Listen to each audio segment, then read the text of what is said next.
Assalamualaikum warahmatullahi wabarakatuh. Perkenalkan, nama saya Olivia Fitra Gisela dengan NIM 19016113. Baiklah, pada video kali ini saya akan memberikan tips-tips dan langkah dalam membuat texture pen. Sebelum itu, mari kita ketahui dulu apa itu texture pen, kemudian apa saja unsur-unsurnya, dan apa saja struktur dari texture pen. Nah, pertama adalah pengertian.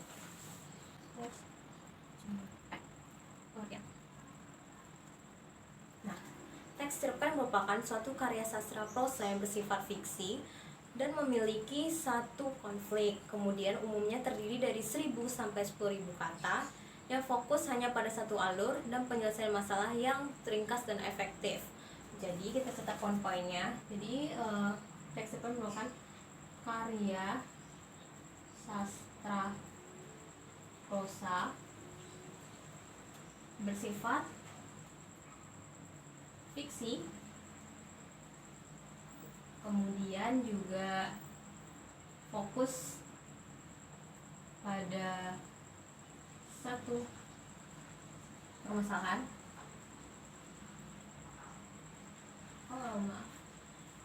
Kemudian terdiri dari satu alur dan banyaknya dari 1.000 sampai 10.000 kata. Nah, jadi inilah pengertian texture pen. Diulangi lagi bahwa texture pen merupakan suatu karya sastra prosa yang bersifat fiksi yang hanya fokus pada satu permasalahan saja, yang hanya terdiri dari satu alur dan banyaknya itu tidak lebih dari 1.000 sampai 10.000 kata. Oke, kita hapus lagi. Nah, berikutnya kita akan membahas unsur-unsur apa saja yang ada pada texture pen. Yang pertama, kedua, unsur-unsur. Yang pertama ada tema, kemudian ada tokoh, perokan, kemudian kita punya latar, alur, sudut pandang, amanat, kemudian nilai, dan gaya bahasa. Nah, jadi tema yang pertama ada tema, kemudian tokoh dan penokohan, latar, alur, sudut pandang, amanat, nilai, dan gaya bahasa. Nah, tema merupakan fokus atau pokok permasalahan yang ada di cerita tersebut atau merupakan gagasan utama yang ada di dalam cerpen tersebut. Seperti temanya tuh ada tentang keluarga, sahabat, bahkan percintaan. Nah, yang suka baca tentang romance. Kemudian tokoh dan penokohan. Nah, tokoh itu adalah karakter-karakter atau orang-orang yang terlibat di dalam cerpen tersebut, sedangkan penokohan itu adalah sifatnya. Misalnya namanya ada Andi. Nah, jadi tokohnya itu Andi, sifat penokohnya itu dia pemalas misalnya. Ya. Kemudian latar itu ada 3 ya, latar tempat, suasana, dan latar waktu. Nah, latar tempat ini adalah tempat terjadinya peristiwa di dalam cerpen tersebut.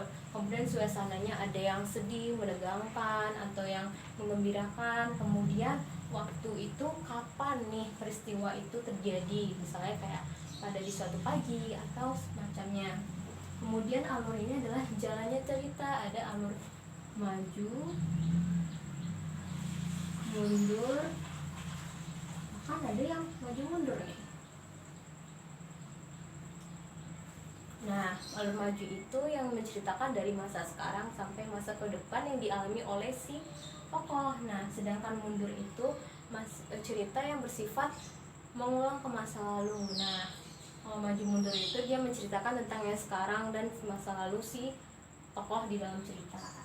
Kemudian ada sudut pandang. Nah, sudut pandang ini contohnya salah satunya adalah sudut pandang orang pertama serba tahu. Nah, orang pertama serba tahu ini seperti misalnya contohnya Hani tidak pergi sekolah dan hatinya mulai resah karena takut akan dimarahi guru. Nah, seperti itu. Kemudian ada amanat. Amanat itu pesan. pesan apa yang kita dapat dari cerpen tersebut. Nah, pesan apa yang disampaikan kepada kita melalui cerpen tersebut. Kemudian nilai-nilai itu ada nilai sosial, nilai agama, dan nilai yang lainnya. Misalnya dalam cerita itu ada terdapat nilai agama, misalnya kalau sholat itu wajib dan sebagainya. Nilai sosial itu dimana kita dapat memaknai hubungan sosial yang ada di dalam cerpen tersebut. Kemudian gaya bahasa, misalnya contohnya ada majas. Nah, mungkin di dalam cerita tersebut ada yang menceritakan melebay-lebaykan gitu, atau yang membuat benda hidup menjadi mati, benda mati menjadi hidup dan sebagainya. Berikutnya kita akan membahas struktur dari teks cerpen itu sendiri. Nah, start dulu.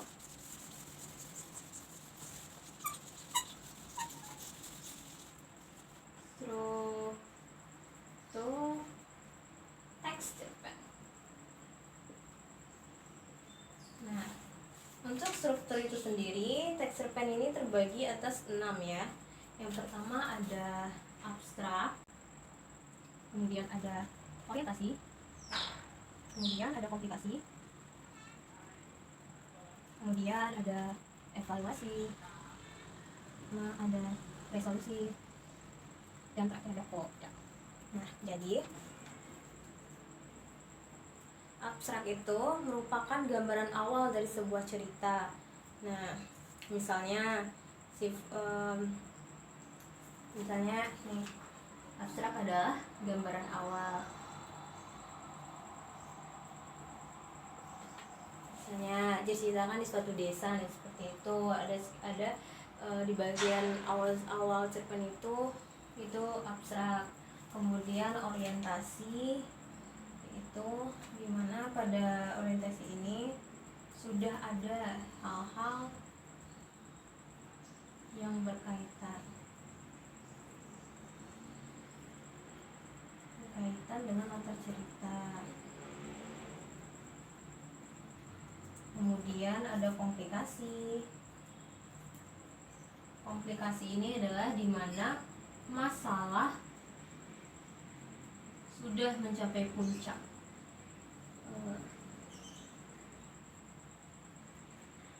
Atau bisa dibilang komplikasi ini merupakan puncak dari masalah yang ada di cerpen tersebut.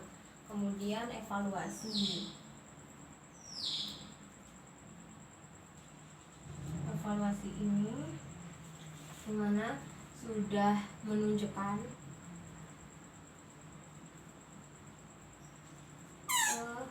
arah penyelesaian.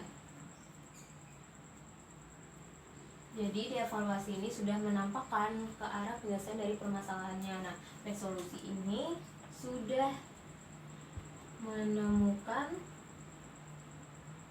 cara. Jadi pada resolusi ini sudah ditemukannya cara dalam menyelesaikan masalah yang ada di komplikasi. Kemudian kodda adalah penutup dari cerita. Yang biasa penulis juga menyampaikan amanat di sini. Jadi pada kodda itu terkadang terdapat amanat juga. Nah, berikutnya adalah langkah-langkah dan tips-tips dalam menulis teks cerpen.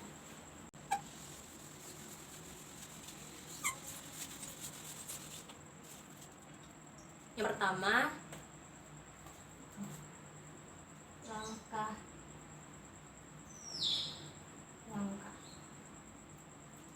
Yang pertama, kita tentukan dulu tema apa. Tentukan tema. Jadi dalam membuat cerpen, tema apa yang mau kita buat? Misalnya tentang persahabatan. Nah, berarti udah dapet ya tentang persahabatan. Kemudian yang kedua, jenis cerpen dan target pembaca. Kemudian, nah jenis cerpen ini misalnya cerpennya itu bersifat horor atau bersifat romansa atau bersifat kekeluargaan. Nah, Sedangkan target pembaca ini adalah orang-orang yang kita jadikan patokan untuk siapa nih yang membaca cerita kita. Misalnya ceritanya tentang horor, berarti di dalam cerpen itu kita memasukkan sesuatu yang horor gitu. Kemudian target pembacanya misalnya cerita ini untuk anak kecil atau untuk remaja dan untuk dewasa. Jangan sampai kita nggak memperhatikan hal kecil ini, karena takutnya nanti cerita kita misalnya untuk remaja tapi dibaca oleh anak-anak, nah kan itu belum tepat untuk umurnya. Kemudian menentukan tokoh-tokoh.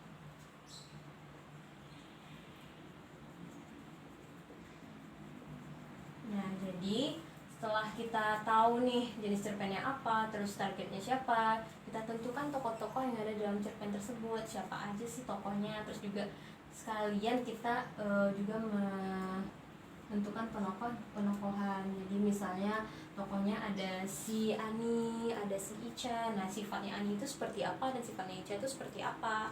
Kemudian selanjutnya kita menulis garis besar.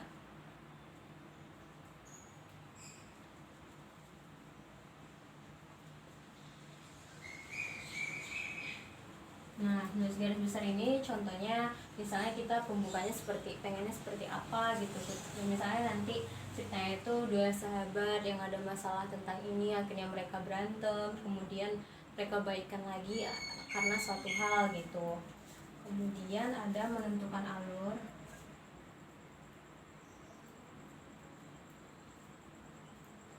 Nah, selanjutnya adalah menentukan alur. Nah, kita tentukan nih apakah kita pakai alur yang maju, yang mundur, seperti itu. Kemudian kita menentukan latar ceritanya. Nah, jadi latar ceritanya kan karena kita di persahabatan tuh kita milihnya yang di sekolah. Jadi di sekolah berarti di mana aja, di kelas misalnya atau di kantin sekolah. Seperti itu. Kemudian memilih gaya pencitraan atau sudut pandang. Berarti yang kedelapan sudut pandangnya. Nah, jadi di sini kita tentukan sudut pandangnya seperti apa. Selanjutnya 9, memilih muat ya, kita hapus yang ini.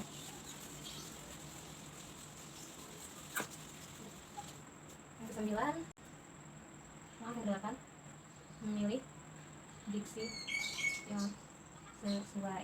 Jadi pas nulis cerpen itu kita pilih nih kata yang mana gitu kan. Diksi itu pemilihan kata. Nah, kata yang mana yang tepat kita gunakan untuk cerpen tersebut sehingga cerpen tersebut banyak dan diminati orang untuk dibaca dan juga nggak membosankan jadinya. Kemudian membuat kerangka. Nah, setelah kita temukan tema, penokohan, alurnya, terus juga gaya bahasa yang kita gunakan, sudut pandang, diksi yang kita gunakan juga, berikutnya kita adalah membuat kerangka ceritanya. Nah, misalnya kodenya, abstraknya, nah ada di struktur itu, abstraknya seperti apa, terus resolusinya seperti apa, kodenya seperti apa, seperti itu. Terus kita juga harus memperhatikan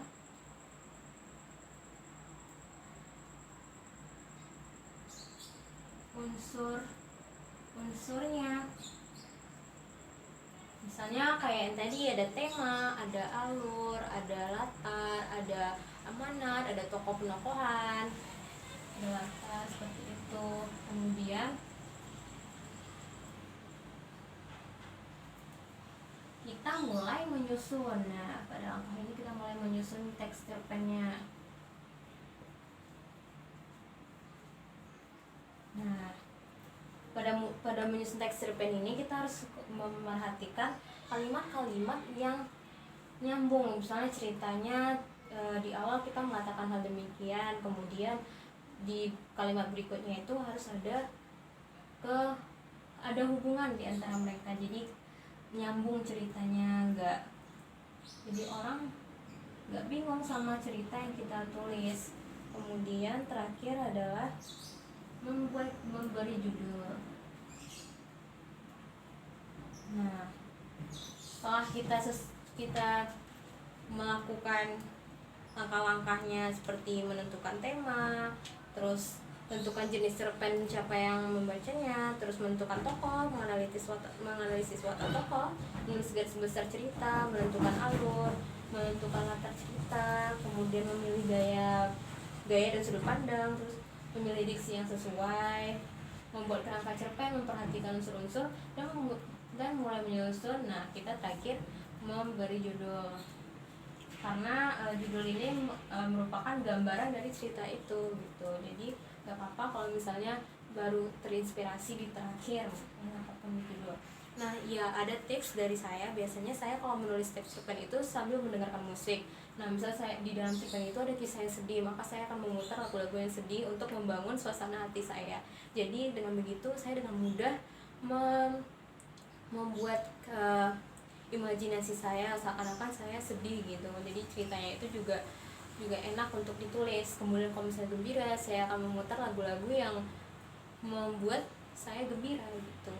Jadi segala tips. Nah, sekianlah angka teks cerpen yang ada pengertiannya, ada unsur-unsur, dan ada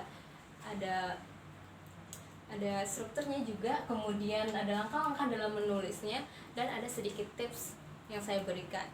Nah, semoga teman-teman semua paham dengan apa yang saya sampaikan. Terima kasih. Assalamualaikum warahmatullahi wabarakatuh. Sampai bertemu lagi.